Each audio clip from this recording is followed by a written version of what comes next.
Perfect. Well, hi again. Thanks everyone for joining today. This was kind of a last minute short notice thing. We wanted to put this together to kick off 2022 right. And funny enough, this is based on, or this what we'll be covering today is we'll be covering workshops. Or in this particular workshop, we'll be covering goal setting in 2022 and productivity hacks. And one of our goals at School for Freelancers this year is to create more content like this. And so when it's all said and done here, I would ask that everyone send me an email. I'll provide my email at the end with any feedback you have, because we absolutely 100% without a doubt want to make sure that everything we do here is valuable. We want to make sure that you're enjoying it, it's entertaining, but most importantly, it's valuable information that you can take home, take actionable steps towards fulfilling your freelance dreams. That is our ultimate goal here, and that's one thing I want to stress. So again, if you have any feedback, feel free to let me know when everything is said and done here.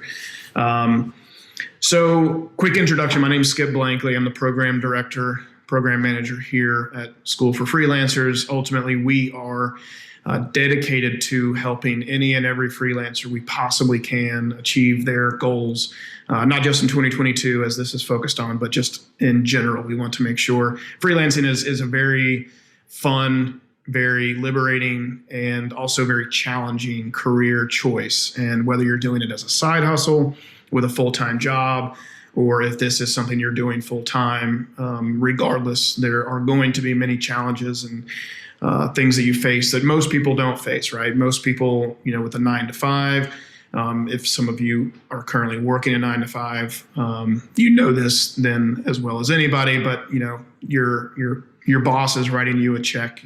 Sometimes and oftentimes your insurance is taken care of. Your taxes are taken care of them by themselves and all of that good stuff. And there's just a lot, those are just a few of the many challenges that freelancers face. And so it's important to us to bring valuable information to you and anyone else in the freelancing community as often as we can. And so what we wanted to achieve today was basically break down and distill some information that we have found useful and that we've used in building this and other businesses over the years.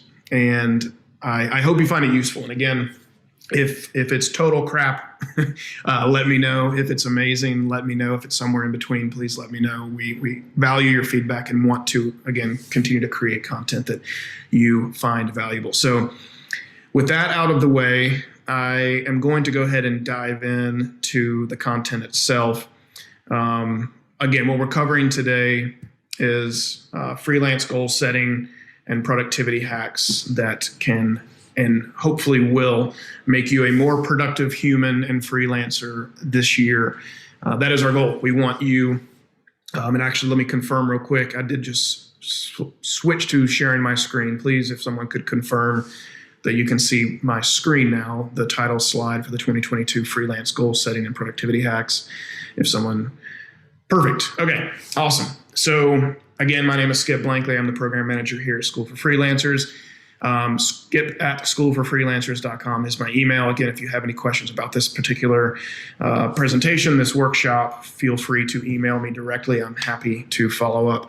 And speaking of follow-ups, I will be providing a follow-up email, a couple of follow-up emails. One will be providing you with the link to register for your free treat that if you stick around to the end, you will get access to. And then I'll have another follow-up email where I am going to provide you with a worksheet that dives into more details related to each of the things we're going to cover today. So without further ado, we're going to dive in. If I can there we go. Okay, so we're going to start with goal setting and how to crush it in 2022. I think crush it is a term that gets often overused these days. And to be totally honest, we are not necessarily condoning, crush it and hustle culture, because we do firmly believe in work-life balance, but that's another workshop for another time. But the term crush it is one that I think holds value these days, and that especially when it comes to being a freelancer. You have to go out there, you have to get after it, you have to crush it, because you're competing with a lot of individuals, whether you're in photography, graphic design, whatever the case, it matters not. There's fierce competition out there. There's a lot of people moving into the freelancing space. It is hands down becoming one of the most popular ways to make a living. And so competition is getting fierce. And so crushing it is becoming even more important. So number one, in the goal setting, we're going to go into each of these individually, but I wanted to go ahead and give you kind of a table of contents, so to speak. We're going to start with SMART goals, what that acronym SMART stands for.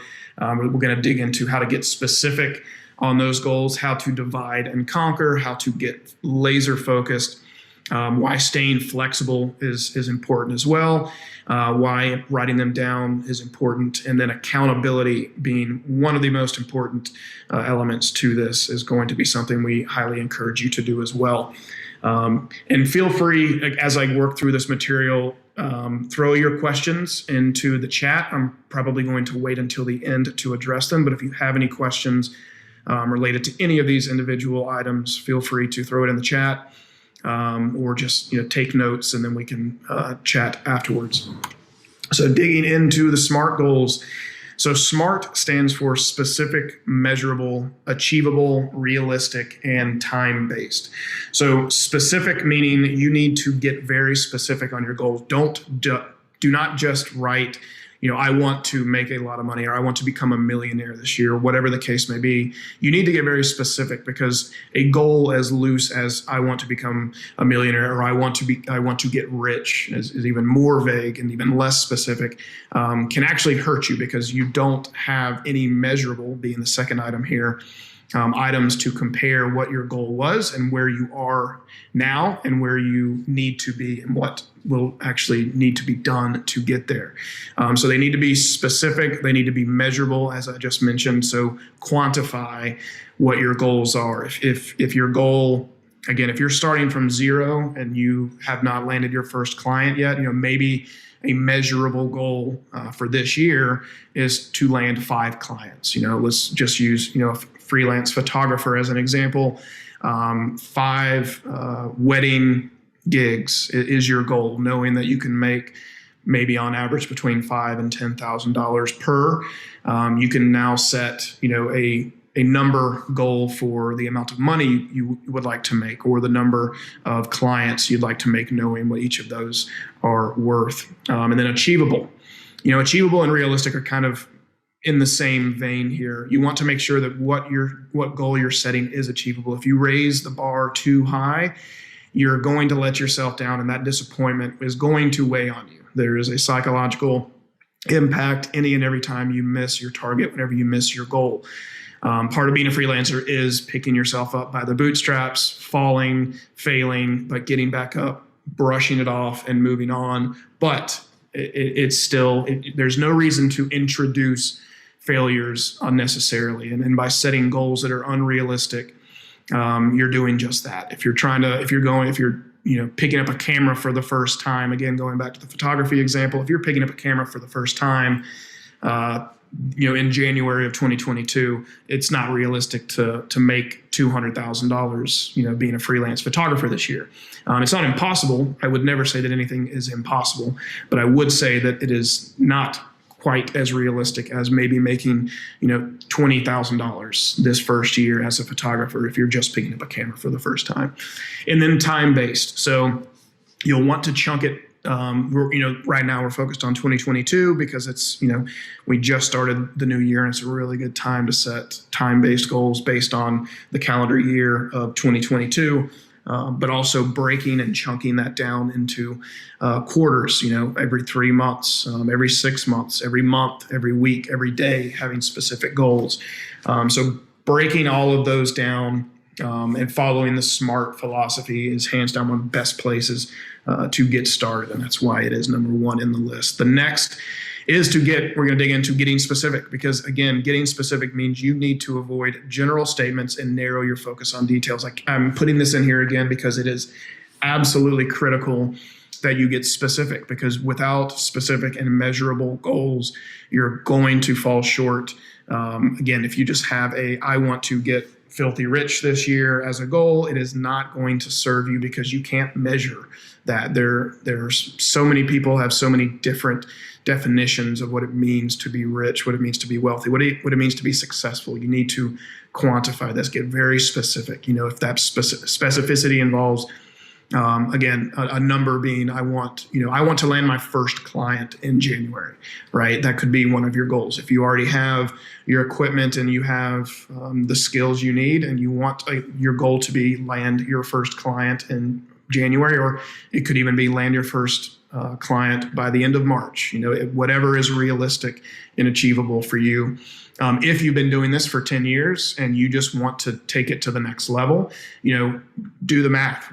How much did you make freelancing last year? And then set a realistic expectation of increasing that by 10, 20, 30% this year. If you made $50,000 last year, set a goal for 60, set a goal for 70. But again, keep it realistic, but most importantly, keep it specific. The more specific it is, the more measurable it is. What gets measured gets managed is the old adage, and it is absolutely true. Moving on to number 3. So divide and conquer. You want to break down your goals into manageable chunks and set milestones. As I mentioned before, and also be sure to celebrate the wins along the way and remember your why. So going back to breaking down your goals into manageable chunks and to set milestones.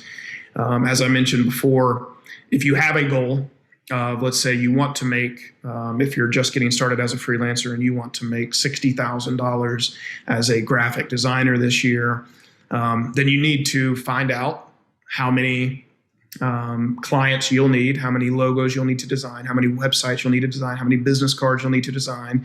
You'll have, and this goes in, this at this point, you're digging into the details and the specifics of how to create measurable goals. And you're going to break down those goals into manageable chunks, right? So making $60,000 by the end of January is likely not to happen, but you can, make $2,000, $3,000, $4,000, $5,000 by the end of January if your ducks are in a row and you perhaps have a few cold leads to follow up with, or more warm leads for that matter. But again, break it down into measurable chunks. So give yourself a goal for the month of January, give yourself a goal for the month of February, etc. Break down that $60,000, divide it by the number of months in the year, the number of weeks in the year, etc., and figure out how much you'll need to make, how many prospects you'll need, how many clients you'll need to land, how many deals you'll have to close in order for that goal to be achievable by the end of the year. Again, breaking it down into manageable chunks.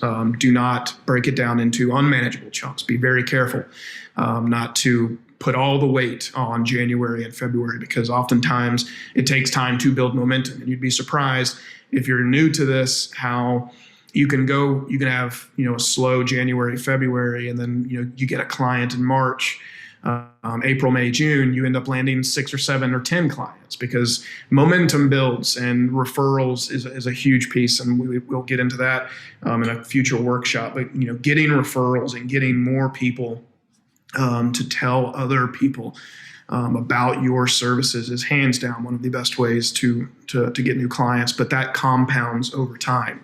With one client making one referral, you've got 2 clients, right? If you have 10 clients each of them making one referral, you have 20 clients. So again, things will compound over time, and it's really important to stay focused on breaking those goals into chunks. So again, be sure to celebrate the wins along the way and remember your why. This is really important because you're going to get hung up. If you set a goal to make $60,000 this year and it's March or April or May and you've only made 10, it's going to be very easy to get discouraged and very easy to fall back on your goal, maybe try to adjust your goal. But if you stay focused and stay the course and remember your why, define your why. Why is it you're doing this? Is it that you are working a job that you absolutely hate and you have this itch to be a creative as a graphic designer, as a film producer, as a photographer? as a makeup artist, it really doesn't matter. Whatever it is that you're pursuing, if that's something you're passionate about, and oftentimes freelancers are doing just that. They're pursuing something they're passionate about. Perhaps your job is too demanding, too many hours are required of you, and you have a family that you want to spend more time with, and you know that freelance, photography or graphic design would allow you to work from home, give you more freedom and flexibility, whatever it is. Define your why and remind yourself of that on a regular basis. Next, and definitely one of the more important ones, is getting focused. And this is part of what we'll dive into in the second half of this regarding productivity hacks. But getting focused, and we will dive into some really clever ways to get and stay focused. But you need to decide on what needs to be done to achieve your goals and get laser focused by avoiding distractions. When you set goals, you need to hold yourself accountable to those goals. You need to get focused, and you need to stay focused. And staying focused is hands down one of the most important, overlooked, and hardest things to do in this day and age. As we all know, there is so many devices and so many platforms and so many, between email and text messages and notifications from Facebook and Instagram, etc. Everybody wants your attention, and it's going to be very difficult to not give your attention away. And so getting and staying focused on your goals is absolutely critical. So, in my case, I keep my goals front and center. I journal every single day, every morning after I work out. And in that journaling, I have at the top of my journal, I have my goals, and I have just a few quotes that kind of keep me inspired and keep me focused on my why. And so again, that focus is, for me personally, if I'm not reviewing my journal, because I've definitely had hiccups, and I still have them from time to time, where I don't journal, and when I don't see those goals at the top of my journal every morning, and then I find it that much easier to get distracted and to lose focus. And so whatever it takes to get you and keep you focused, commit to it. And again, we'll dive into that into more detail in the next section on productivity. So staying flexible. So I mentioned this previously, and this is something that is very important. If something comes up, a new opportunity presents itself, or something unexpected happens, be ready to pivot if necessary. This is not getting unfocused, right? It could actually be you getting unfocused if it's something that presents itself that is not something you should be pursuing. But if something does come up, a new opportunity presents itself. I had a friend years ago who was doing freelance photography, and an opportunity came along. He started dabbling in video production because oftentimes photographers and videographers are one and the same. They both have a lot of the same skills. They've learned the camera, they've learned lighting, they learned color, etc. And so he started getting opportunities to do film. And those opportunities ended up being much more lucrative and fruitful for him. And he enjoyed it just as much, if not more, than the photography. So he pivoted. He had a goal of becoming a full-time freelance photographer, largely focused on weddings. And then the video opportunities came along. And so he pivoted, and he is glad that he did. He's still doing video to this day, still does photography from time to time, but video is his main focus. And so again, set goals, but be flexible. Keep an open mind. If something comes along that is worthy of your time and attention, then give it some time and attention. And there is no magic formula for deciding what is worth pursuing, as a distraction, as an alternative route to freelance freedom. There's no formula. You just need to follow your gut. Honestly, it sounds cliche and ridiculous at times, but personally, in my experience, following my gut has, when I follow my gut, I end up much happier. When I don't follow my guts and I go against something that is telling me, no, this seems like a really good opportunity right now, but that person, they're a little shady, or this just seems like a little rocky and I'm not 100% convinced. When my gut is telling me that and I pursue it anyway, 99% of the time I end up getting burned. And so, knowing your goals, knowing and everybody is going to have unique goals. Everybody's going to have a unique path, and everyone's going to have unique vision for their future. But the more in tune you are with what you really want in life and what you want out of your freelancing career, the more likely you are to be able to detect a good opportunity versus a bad opportunity if a distraction does come along. So again, stay focused, but be flexible if something does come along. Moving on. So probably the most important piece here is right. And these are in no particular order, by the way, in order of importance. Everything I think here is important. And so I'm not, don't take any weight with number 1 versus number 5 or 6 or 7. But writing your goals down is hands down one of the most important aspects of goal setting. Again, I write mine down. They sit at the top of my journal, and then I have a document for each of the particular projects I'm working on. I have a Google Doc, and in that Google Doc, I have the goals listed at the top of every single one of those projects. And this is for my personal projects and also for any client work that I'm doing. Every single client that I work with, I open up a Google document. I call it personally the project playbook. The project playbook at the very top every single time without fail has the goals, short and long-term goals for that particular project. I write those down and I revisit those goals every single week for every single project. I read through those goals to make sure that we're still on track and we're still aligned with what those goals, what those original goals that we set out to achieve are. It is so easy. You'd be surprised if you haven't already, if you've set goals in the past and then 6 months go by and you go to revisit the goals you wrote on January 1st, earlier that year. It's amazing how some of those goals are some of those goals have been checked off, but some of those goals don't even exist anymore. They're not even, the goals that you had originally set out. So again, revisiting them on a weekly, monthly basis gives you an opportunity to stay focused on what's important, but also give you the opportunity to pivot if you need to.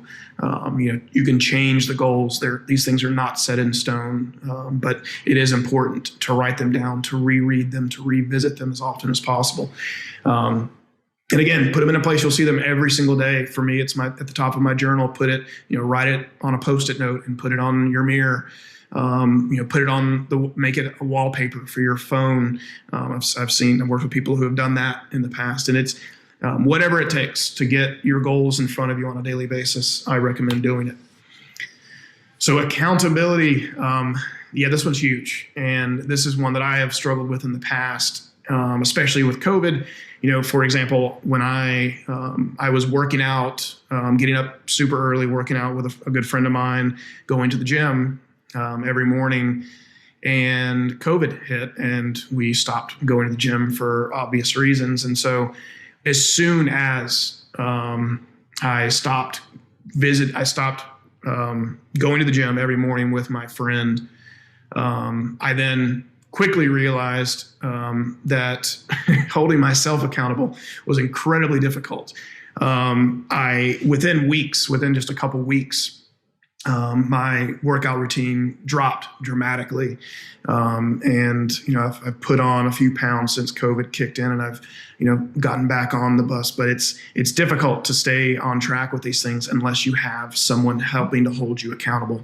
You can tell yourself all day, I've told myself so many times that I'm going to be super disciplined and I'm going to hold myself accountable, but it is so rare to find individuals that are capable of truly holding themselves accountable on all fronts, right? So, I'm pretty disciplined when it comes to business and my freelancing, but when it comes to, say, working out, if I don't have that accountability partner to hold me accountable, then I find it very difficult to stay on track. So anyway, find your accountability partner, find your accountability buddy, as they're called. Find someone that can hold you accountable, that can check in with you. A really, really good place to start. And this is actually something I'll get to what we're going to be launching here soon with School for Freelancers on the accountability front. But one of the best places as a freelancer, one of the best places for you to find strong accountability is in other freelancers, other people that have similar goals. You don't have to both be pursuing the same specific career. You don't necessarily need to be both, getting into photography or graphic design or whatever the case. But if you both have 9-to-5 jobs, for example, and there's some overlap in your goals and where you are currently, that is one of the best. That's the key. If you can find someone who is in a situation very similar to yours, the more like your situation they are, and the more like their goals yours are, you cannot ask for a better scenario. But it's not necessarily required. If your partner could be your accountability partner, your parents, your brother, your sister, a sibling, an aunt and uncle, a best friend, whatever the case may be. They don't have to necessarily be in the same hometown. They don't even, in this day and age, they could be anywhere. They could be on the other side of the planet, and you could still communicate and hold each other accountable. And quick check-ins are absolutely critical. You have to. I am guilty of this, quite guilty of this, where me and a friend will commit to checking in on goals that we've set, and then we'll do daily or weekly check-ins, and then those daily turn to weekly, and then the weekly turn to monthly, and then the monthly turns to nothing, and then we're not following up with each other anymore, and then we both just kind of moved on from whatever that original goal is, and we're still doing our thing, but we're not holding each other accountable. And I have noticed time and time again that when I am being held accountable and when I'm holding others accountable, I can get so much more done. And I would encourage you, if you don't have one, please, please, please get into an accountability partner. And our announcement on that front, we have many more details coming, but we are starting a freelance community with School for Freelancers, where we are going to help hold you accountable, and we are going to encourage those within the community to hold one another accountable as well. So I think it's absolutely critical for now to find an accountability partner wherever you can. But rest assured, we are working on solutions for this as well. And that's a part of our goals for 2022, is to bring you the accountability you need to achieve your goals. All right. So that wraps up the goal setting piece. If you have any questions, again, feel free to toss them in the chat. But we're going to move on to productivity, and I will address all of your questions at the end. All right. Sorry, I had to take a sip of water. So productivity, this is something that I am, and my wife gives me crap often, that I am a little too obsessed with productivity. And granted, I'm not the best. I am far from perfect in this category, but I can tell you that over the years, I have learned a lot about how to get and stay productive. A lot of this advice is, again, this is what works for me and what I have seen work for others that we've worked with over the years. And so I would encourage you to do as many of these as you can. By all means, take what I'm saying today, both on the goal setting and with these productivity hacks, make it your own. It is absolutely critical that if something doesn't work for you, stop doing it. If you're just avoiding doing something because it sounds uncomfortable or sounds like something you don't want to do, I would encourage you to at least try it. But regardless, whatever your approach is and wherever you're at with your ability to get and stay productive, I encourage you to at least try what you're not doing in this list. Give it a shot. Give it some time. And if it works for you, it works for you. If you modify it to some degree, modify it. By all means, again, whatever works for you. Everybody has different circumstances. Everybody has different brain patterns. Everybody has different bodies and minds and approaches to everything. And so, again, take what is worthwhile from this and then modify it to fit your lifestyle. So I am, as I mentioned before, I slipped off the radar on the fitness category when COVID hit, and I'm still recouping from that, sadly, almost 2 years later. But I do know for a fact that getting my mind right through exercise and eating well has hands down been one of the most effective ways for me to get and stay productive. Exercise proven time and time again to be really, really effective in helping people stay focused. There is a really, really good book called Spark, the revolutionary, I think it's called Spark. And then the tagline is, the revolutionary new science of exercise and the brain, I believe. It's something along those lines. They dig into a lot of the science, a lot of the studies that have been performed related to all things exercise, and how movement and exercise and doing them routinely is hands down one of the best ways to get and stay sharp. It is a great way to, on a daily basis, get and stay productive. I notice for me personally, if I'm having a rough day and I'm just having a hard time getting and staying focused on something, if I go for a quick run, a quick bike ride, a quick workout, even just a quick stretch, a walk around, a half-mile walk around the block or a mile walk around the neighborhood, my productivity is increased dramatically by the time I get back home and back to the office and back in front of the computer. So I cannot encourage you enough to exercise and eat right. And if you just Google, again, Spark is just the tip of the iceberg, in my opinion, in terms of the science that backs up how important eating well and exercising is. It is hands down absolutely one of the most important pieces when it comes to getting and staying productive. And it's a really good way to reset your head, so to speak, if you're having a bad day. And it's a really good way just to stay on top of staying focused as you work through the day and through the week. Meditation, this is hard for a lot of people, and it's very hard for me. But when I am consistently meditating, my ability to stay focused is uncanny. I think, some people do a complete 180. I have friends that also have meditated over the years, started meditating over the years, and some of them report back, say, I can't do it. This is too hard. They give up, they move on. And some do it and do it consistently and get, good results. But for me personally, when I'm meditating consistently, I get phenomenal results. My ability to get and stay focused is, hands down, meditation has been one of the best ways for me to achieve that. Again, it's been proven to lower blood pressure, decrease anxiety, and dramatically increase one's ability to focus, and not just get focused, but to stay focused for long periods of time. Again, meditation has absolutely been a game changer for me, and I encourage you to start meditating. There is a ton of resources out there. I personally use the Headspace app. Waking Up is another app. And then there's tons of stuff. If you just go to YouTube, there's tons of guided meditations as well. But honestly, 10 minutes a day, once a day is plenty. That's kind of where I started. And I'm currently kind of in and out of the habit. I'm trying to stick to it on a daily basis. But for me personally, I'm doing 10 minutes in the morning, first thing in the morning, before the day has a chance to get away from me and start distracting me. And then I do it again in the afternoon, mid-afternoon, usually between maybe like 2 and 4 o'clock.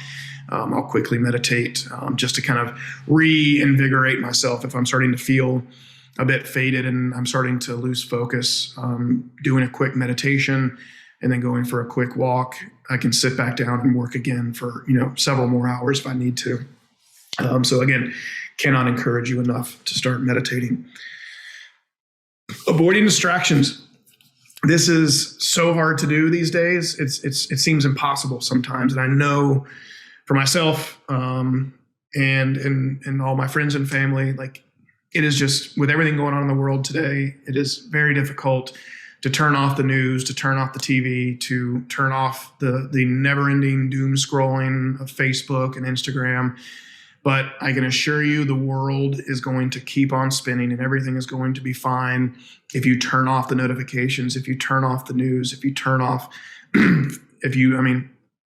would say go so far as to delete your Facebook and your Instagram from your phone, and then have to reinstall them every time you want to use them is a hack that I've used in the past. I currently don't go that far these days, but I know that for some that have a really bad problem with picking up their phone every 10 minutes to check Facebook, and just do mindless scrolling. Deleting the apps from their phone is sometimes a necessary measure. Maybe that's you, maybe it's not. But regardless, turn off your notifications on your devices, turning them off on your phone. I love the new iOS on the iPhone. It has the focus modes where you can, for example, just let people that are on your favorites list call you if there's something that a family member needs to talk to you about, and you want that call to come through. You can do that while turning off all of the spam calls and all the other random notifications that your phone would otherwise send you. And so, setting your boundaries and turning off the distractions is hands down one of the most important pieces to the productivity pie. It is huge. And in this day and age, again, it is absolutely, it is so difficult to pull it off. Admittedly, I fall victim to the distraction machine that is the internet in general. For me personally, I don't spend much time on Facebook or Instagram, but for me personally, mine is YouTube. And I find it the YouTube algorithm has gotten really good at giving me little video clips that distract the crap out of me on a regular basis. But when I need to focus and I need to get things done, YouTube doesn't even get opened. I don't even tempt myself. Anyway, I'll take a quick break. Does anybody have any questions? If there's anything, please let me know in the chat. If this is worth your time, let me know. If this is a waste of time, let me know. If I'm on the right track, if you feel like this is helpful, please let me know. Otherwise, I'm gonna keep moving on regardless. But I would appreciate knowing that you guys are enjoying this or not. And if you have any questions, again, please feel free to post them in here. I do want to spend some time in the last 10 minutes or so going through the questions. And I am realizing now that I am going a little over on time. So I'm going to ride through these really quickly, these last few. And again, I'm going to send a follow-up email with a lot of useful information as a thank you for everyone for attending. So when it comes to staying focused and avoiding distractions, Pomodoro technique. So the Pomodoro technique is so Pomodoro is actually Italian for tomato, and this is the reason why it's called the Pomodoro technique is because the person who coined it, I've forgotten his name, he actually used a tomato-shaped timer, like in one of those old school oven timers where you turn the knob and it ticks down, whatever the time you set. And so these were often used for cooking back in the day before, there were, timers on Alexa devices and iPhones and watches, etc. But the Pomodoro technique essentially is you set a time, whether in the original Pomodoro technique was done in 20-minute increments. I started at 20 minutes, quickly realized I was not long enough. I went to 30, and I'm now currently, after doing this for about 5 or 6 years, I'm currently at 40-minute increments with a 5-minute break.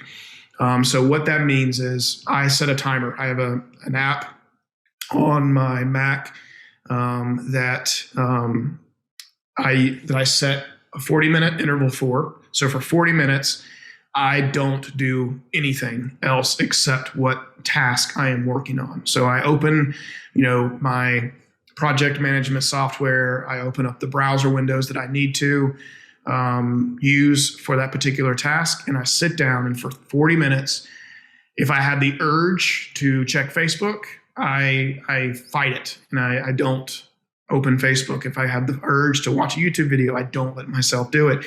If an idea comes to me, I put it down on a notepad, whether it's a notepad on my desk or I open up a quick note on my computer, and I take that note, that idea. Sometimes, some of the best ideas you have if you're working on multiple projects, like I am, you'll be working on one project and then you'll say, oh, well, this would actually apply really, really well to this other project I'm working on.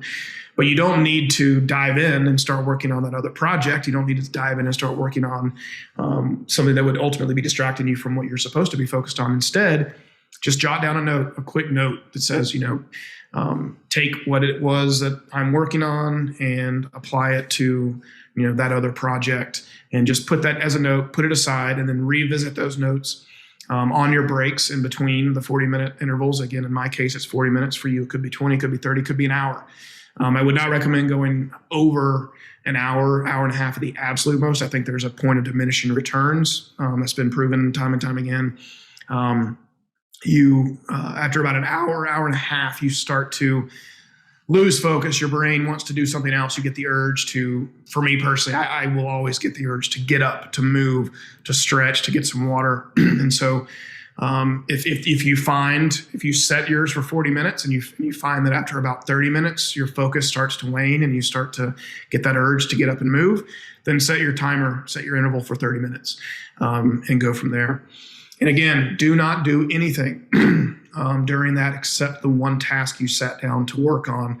And then use that 5-minute break to get up, to stretch, to get some water, use the restroom, distract yourself, step outside, get some fresh air is something I definitely encourage everyone to do. I think stepping away, looking away from the screen, especially if you're spending a lot of time working on a computer, as I do, it's good to step outside, give your eyes a break from the screen. Look at the trees, listen to the birds, and even if you're in a city, look at the close by buildings, and just, breathe in the city air, the country air, wherever it is you're located.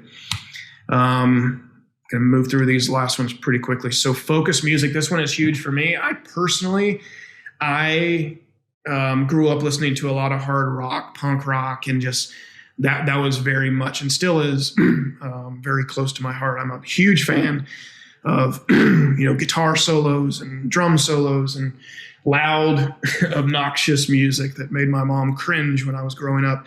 But I don't listen to that when I'm working. What I listen to when I'm working personally is, for me, it's ambient music, very soft, relaxing music that there's no beats, there's no lyrics, there's no distractions. It is just soft, atmospheric type sounds that, ocean waves, nature sounds, that kind of stuff. And there's actually, and I'll include a link to it. If that is something that you find useful as well, we have,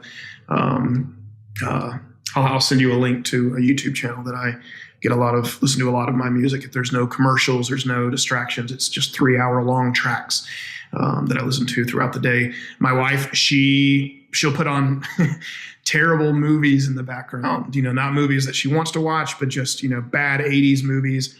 She'll put them on in the background and she'll write, and she will just crush it and absolutely remain laser focused on what she's working on, even though she has this, terrible movie with all these loud noises going on in the background. That's not how I focus. It's how she focuses. Again, everyone's going to be different, but I encourage you to find music, find a Spotify playlist, find a YouTube channel, find music that you can just kind of get in the zone with and stay in the zone with. And I put mine on repeat. Putting them on repeat is a good way to not have to refresh the playlist or find a new playlist whenever that one runs up. Just let it keep going on repeat. So engineering your space, your environment is huge. Engineer your space for maximal productivity. For some, this is a cold, quiet room. For others, this is a noisy coffee shop. Again, it takes all types. For me personally, I wear noise canceling headphones. I have my own office, whether I'm in the office, but due to COVID, not spending a lot of time there, much more time being spent at home in the home office. So I'm lucky in that respect. I have dedicated spaces for my work where I know that I can go avoid distractions. I don't have anything else in the offices except computers, computer screens, and then a few gadgets and whiteboards and that kind of stuff for brainstorming. But for me, that's my environment, is a very clean room, free of noise and distractions. Again, some people prefer a loud, noisy coffee shop. Some people enjoy working outside. I also enjoy working outside. But for me, my environment is a quiet, calm one where I'm able to relax and focus. Because for me personally, the more I'm able to relax, the more focused I am. But again, find an environment, curate an environment, put a big do not disturb sign on your bedroom, on your office, in your living room, whatever the case may be, whatever your circumstances. Find and create an environment that can be your own, that is just designed for maximal productivity. And again, that you define what that environment looks like, but define that environment, because it will, in fact, help you get and stay productive. So last but not least, guard your time. Your time is the most precious asset you have. I recently was listening to a podcast, and they were talking about how people can waste our time, and we give them permission to waste our time. If someone walks up to you and grabs your wallet and takes $20 and walks off, you're going to retaliate, right? They've just stolen $20 from you. But if someone walks up to you and talks to you for 20 minutes about total nonsense that doesn't serve you, and they're just venting, maybe you're just being a good friend, maybe you're being a good partner, maybe you're being a good brother, sister, son, wife, whatever the case, by listening to that person. But sometimes that person is just distracting you, and they're just robbing you of your time. And we need to start responding and treating our time the same way we treat our money, because time is money. The time that we spend working turns into money. And if someone's going to rob you of the hard-earned dollars, think about your time in the same way. They're robbing you of your time. And again, for me, mine is, getting up before anyone else, letting others know when I'm working, and set boundaries with yourself and others. And so, it's both my wife and I during COVID are both lucky enough to be able to work from home. And we both know that, we're both working from home, but during 9 to 5, 8, it's actually closer to 7 to 5, where we both know that we're both working, and occasionally we'll disrupt each other. But for the most part, we are very acutely aware of each other's, time spent working. We're not going to distract each other. We're going to let each other stay focused. And for me, a really big one is getting up early, waking up before anyone else gets up, before my inbox starts blowing up, before the day really starts to distract me. I'm able to, if I wake up at 5, I'm able to get 2 hours of really solid work in before, I start getting emails from clients, et cetera. And so guard your time with your life. It is absolutely critical. Stop letting others rob you of your time. And it's not just people, it's things too, right? It's Facebook, it's Instagram, it's Netflix. It is, all of these things are robbing you of your time. And if you're going to get and stay productive in 2022, you've got to guard your time, guard it with your life. All right, that wraps it up. So our general email, as you probably know at this point, your newsletter and every other invite you get is coming from hi@schoolforfreelancers.com. Mine is just Skip, SKIP, at schoolforfreelancers.com. I encourage you to reach out to me or the general email. We're going to respond to anyone and everyone. Again, we want to stay focused on helping encourage people become the very best versions of themselves through freelancing, because as a freelancer myself, and as someone who has worked with dozens of freelancers over the years, I see some of the happiest and most productive people in the freelancing community when they're doing it right. It is absolutely critical that you do it right. And that's part of why we exist. We want to make sure that people like you are encouraged, provided. We want to make sure that we provide you with useful resources to help you make the most of your freelancing career. Because again, in this day and age, freelancing is so much easier than it was, even just a decade ago, let alone 50 years ago. And so we want more freelancers. We firmly believe that freelancing is the way of the future. There's more and more people are moving towards freelancing every single year, which is good because we want people to have that freedom. It's also not good because that means there's going to be more competition. So it's even more important in this day and age to not only be a freelancer, but to be a really good freelancer. Maximize your productivity and set realistic goals. Use them to push and drive yourself forward as a freelancer. And if you haven't already, please, go to our website and follow us on Facebook, follow us on Instagram, follow us on all the social channels. I would subscribe to us on YouTube. Our YouTube channel is empty right now, but we are going to be releasing a ton ton of YouTube videos. We're already in production of these videos, and we're going to be releasing them very soon. Hopefully February, if not February, definitely going to be in March at the absolute latest. But we have a ton of content coming to YouTube. So I would encourage you, if you're a YouTuber, to subscribe there as well. But anyway, that is all for now. And I, again, greatly appreciate everybody's time. And if you have any questions, please feel free to reach out. Take care of yourselves. And most importantly, take care of someone else.